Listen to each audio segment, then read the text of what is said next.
J'ai choisi le thème, le titre Les Médusés parce que je pense que toute visite au Louvre peut se résumer en fait facilement à un seul mot qui est le mot fascination, dans le sens hypnotisé avec le regard.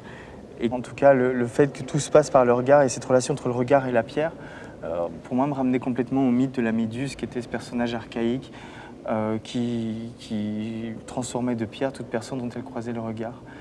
Et c'est vrai que cette idée de sort, de sortilège, de métamorphose, de charme, est quelque chose qui, une fois qu'on commence à regarder toutes les sculptures, en fait, on s'aperçoit que c'est presque énorme. Beaucoup d'entre elles, c'est comme des êtres qui ont été vraiment pétrifiés au moment où leur vie allait basculer. Non seulement on a l'impression qu'ils sont figés dans le temps, mais qu'ils pourraient recommencer à bouger à n'importe quelle minute, à n'importe quelle seconde. Et cette idée de sortilège qui ces sculptures sont à la fois ensorceleuses mais aussi ensorcelées, et d'avoir cette dualité, c'est quelque chose que je trouvais intéressant pour le mouvement, pour la danse, que pour l'espace des nocturnes, pour 2 heures, les danseurs deviennent des passeurs de cette énergie. C'est comme s'ils retranscrivent l'énergie libérée, ils transmettent l'énergie libérée des statues.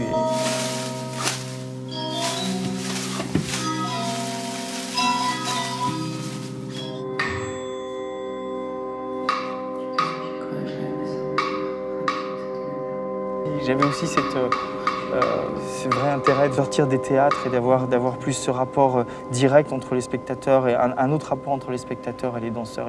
Et c'est vrai que ces nocturnes offrent un cadre idéal pour ça. Et je suis très heureux de pouvoir avoir cette idée d'une performance qui se passe simultanément, que chaque pièce soit présentée en boucle. Les spectateurs peuvent aussi suivre leur intuition et aller vers là où bon leur semble aller, en fait. Et ça, j'aime beaucoup cette idée-là.